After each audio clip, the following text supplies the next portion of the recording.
We sure are, you guys. We made our way down to the main floor, left the teddy bears behind, and are getting a good look at everything that is going around here. Shannon, you joined us again once this morning. This is actually where the Holiday Walk tour starts, right? Yeah, that's correct. This is the living room. So you would purchase your ticket in the Great Hall. We were actually there earlier as well. And then you proceed here to the living room. You would get a program when you arrive, and there would be a docent station in each room. They'd be able to tell you about what's significant about this room and how it pertains to this year's theme. Then you proceed to the other room. It's a self-guided tour. It takes about an hour, and it's really nice because you can go at your own pace. You can take it all in.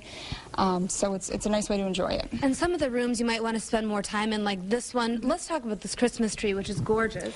Well, thank you. I'd like to say that I did it, but I did not. Yes, this is the living room. So the tradition that we talk about here in this room is Christmas morning.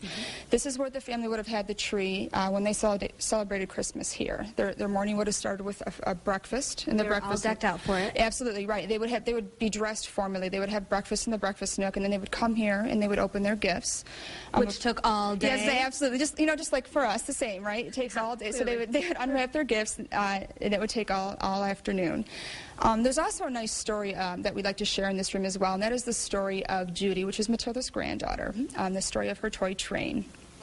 She recalls that she'd always wanted this toy train, and she had begged for it, but it was kind of unique for a little girl at that time to want a toy train. That was sort of kind of breaking. Yeah, exactly. So finally, Matilda gave in, and Judy tells the story of when she was 12 years old for Christmas morning. She comes in and she opens the doors, and she sees the toy train beneath the tree assembled, and she said it made her day, and it was just a childhood memory that she still recalls. So it's nice that she actually regifted the train back to us here at Meadow Brook Hall.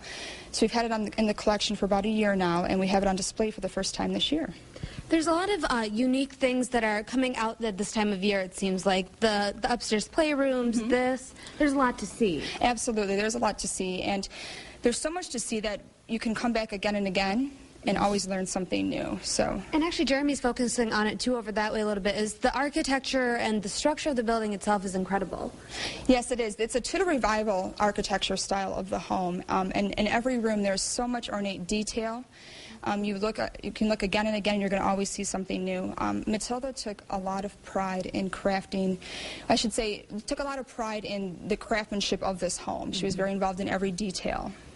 And if we come over this way too, there are pieces in this actual room that are very personal to the family. Right. This is a room that has some significant pieces to Matilda herself personally. These two chairs that we see behind us that are flanking the fireplace actually belong to John and Horace Dodge, as of the Dodge brothers, the Dodge Motor Car Company.